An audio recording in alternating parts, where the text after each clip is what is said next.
just moving to Texas to run into the fire. So I hope y'all will gather and listen to her. Please welcome Joe Ellis.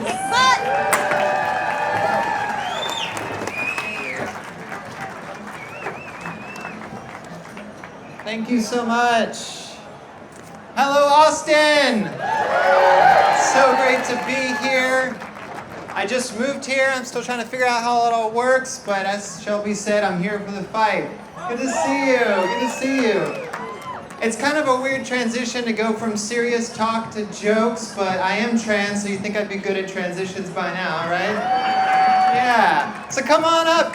Let's make this a comedy show. Austin's known for its comedy, so why not have it here too?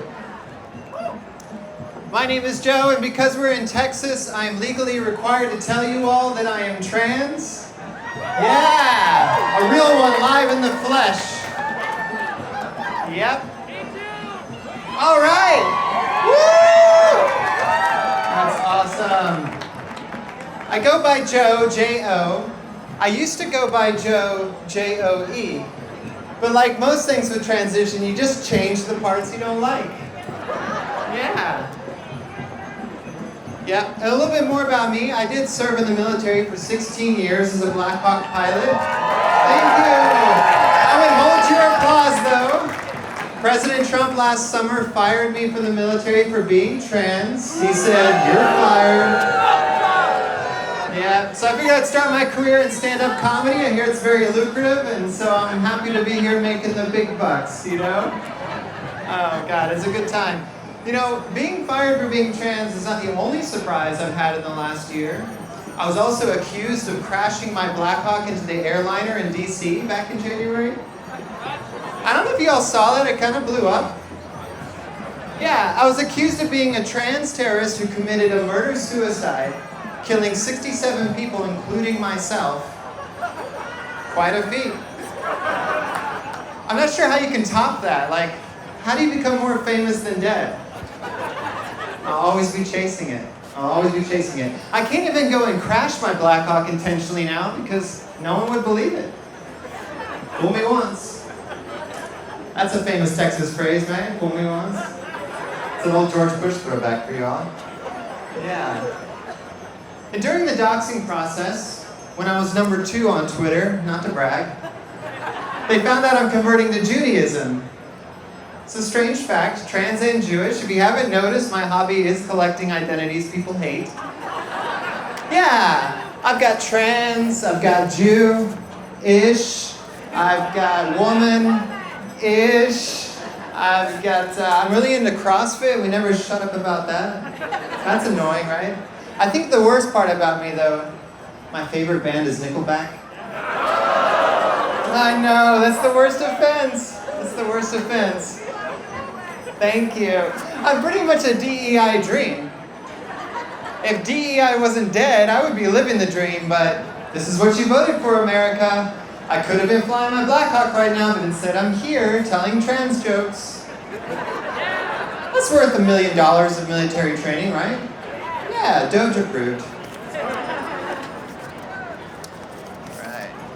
Sorry, I had to clean up my set. I usually do really dirty stuff, so this is my best attempt at clean, so I've got my notes. You know, someone recently asked me which is more difficult, to become Jewish or to become a woman. And I have to say, becoming a Jew is way harder. I have to take a year of classes, and I have to get interviewed by 3 different rabbis, and I still might not get in. But to be a woman, all you have to do is say you feel like one, and into the bathroom I go.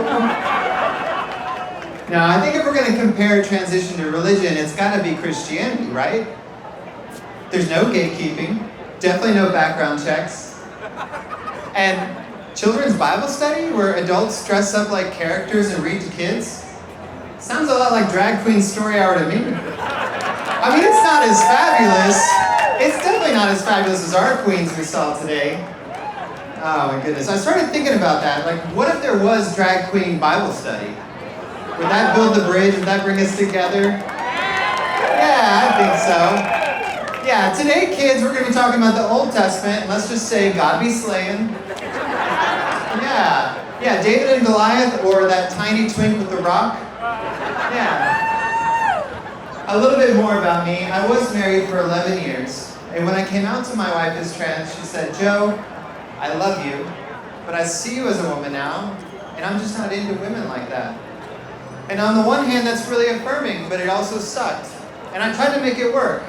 You know, I prayed because I'm religious. I said, Dear God, please, make my wife a lesbian.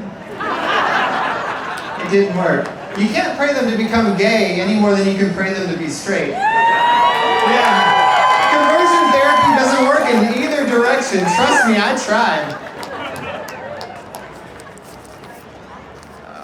But it's all good. We're best friends now, and we do have a daughter together, and she's a teenager. And a few years ago, when I came out to her, I pulled her to the side and said, hey, look, this is who I am and everything. Do you have any questions? And this is how she responded. She said, well, I always thought you were gay or something. Nobody in my family suspected it. Not my parents who voted for Trump 3 times, not my wife, not my brother, nobody. But the whole time my kid was walking around the house like, this one's a little fruity. Oh my goodness. I wish coming out to my daughter was the same to everyone else. Like, what a world that would be, right? It's just a non-event. This is who I am. Cool. Let's go. What a world. So I did just move to Austin. I'm officially a Texan now. Thank you. Got my ID and everything. It still says female. You know, people in Texas love their guns, and that's something I actually have in common with them. I too love my guns. Any pro-Second Amendment out here? Yeah. You gotta have the second to protect the first. That's right. And I really love my guns. I buy so many guns. Like, it's crazy. I buy so many guns that I really only came out of the closet to make room for more guns. That's how much I love the guns. Oh my goodness. But I am dating now, and I think I've been gaining weight. And the reason why I say that is because the number of DMs from black guys has gone up in my Instagram.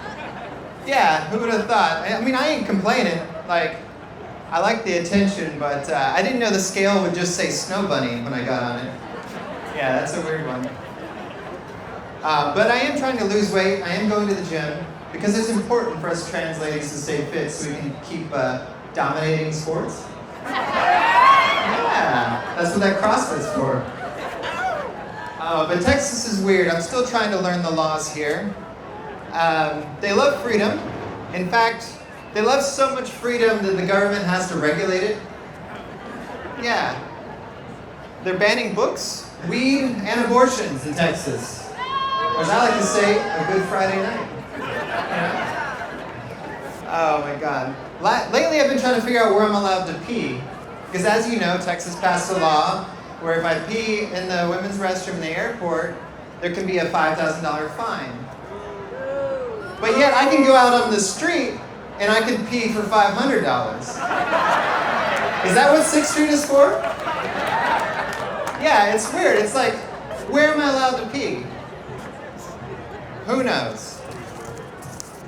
So according to Texas, my safest legal option is the street. You know, if you're gonna pee, do it outside. Keep Austin weird. That's right. But on a more serious note, the jokes are fun. I know some people look at me and they think this is not the person they expected to hear from at an event like this, and I get that a lot. People see a trans Jew who used to fly Blackhawks and now tells jokes for a living as quite a confusing resume, and I agree. But that's also what freedom looks like. Thank you. Freedom means people don't all look the same. Freedom means people don't all think the same. Freedom means no kings. Thank you. And the test of a free country is not whether we all agree, it's whether we can live in spite of our disagreements. Can we disagree with decency again? I think we can. People sometimes ask me why I speak up. Why don't I just live a quiet life? And the answer is simple. I love this country. I love it the way you love something you know is not perfect. There's some good in this world, and it's worth fighting for. Change is happening. Change is happening today. It only takes 1%, one vote, just a little bit better than yesterday. It's the aggregation of marginal gains that lead to exponential results.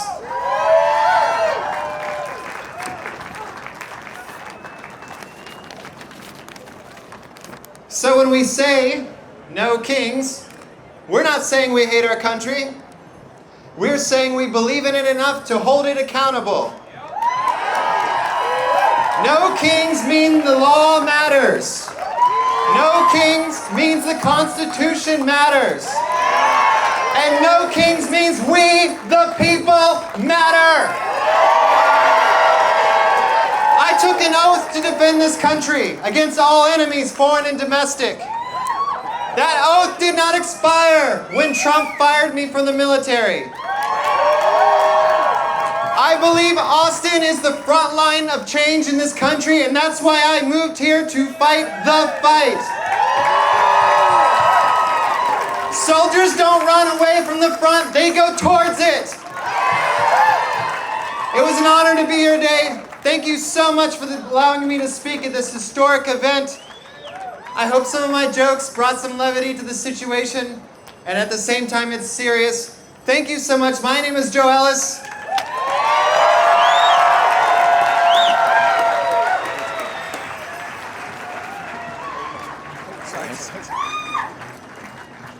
Can we give Joe another round of applause? That was not only historical, but was inspiring. Thank you, Joe. Ladies and gentlemen, I've lived in the city for 21 years, and I think this has got to be the most beautiful that Auditorium Shores has ever looked.